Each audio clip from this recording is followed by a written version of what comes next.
কয়েক হাজার বছর আগে থেকেই মূর্তি পূজার প্রচলন ছিল। আচ্ছা ঠিক আছে, আনুমানিক এর বয়সটা কত হবে?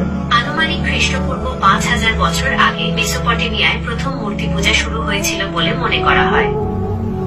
ওকে, হযরত নূহ থেকে এখন পর্যন্ত এই সময়টা কত সময়?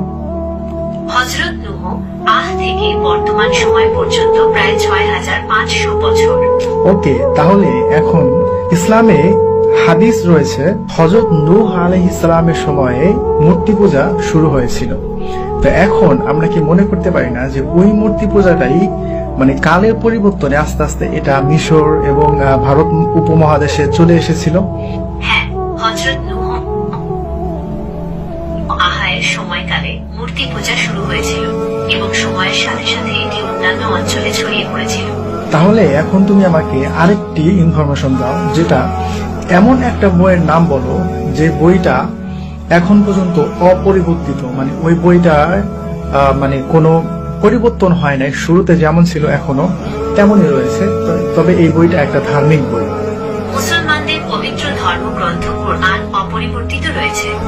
এটি একটি ঐশ্বরিক গ্রন্থ যা আরবি ভাষায় অবতীর্ণ হয়েছে। মুসলমানরা বিশ্বাস করে কুরআন আল্লাহর বাণী এবং এটি মানবজাতির জন্য পথ প্রদর্শক। তাহলে কি এমন একটি গ্রন্থ যে গ্রন্থের মধ্যে কোনো পরিবর্তন নাই, যেটা ধার্মিক গ্রন্থ, তো এমন একটি মানে গ্রন্থের কোনো একটা ইতিহাস বা কোনো একটা ইনফরমেশন যদি এই গ্রন্থ থেকে দেয়া হয় তাহলে সেটা কি বিশ্বাস করা যায়? হ্যাঁ, অবশ্যই। কুরআন অপরিবর্তিত থাকায় এর ঐতিহাসিক তথ্যগুলো নির্ভরযোগ্য বলে বিবেচিত হয়।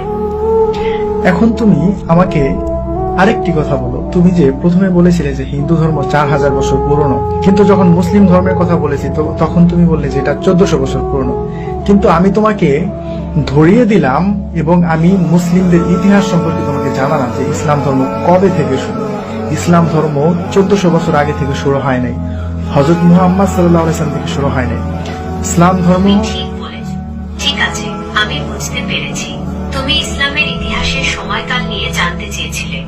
যেহেতু ইসলামে হযরত আদম থেকে শুরু করে সকল নবী রাসূলগণের কথা উল্লেখ আছে, তাই এর ইতিহাস অনেক পুরনো। তবে হযরত মুহাম্মদ এর মাধ্যমে এই ধর্ম পূর্ণতা লাভ করে।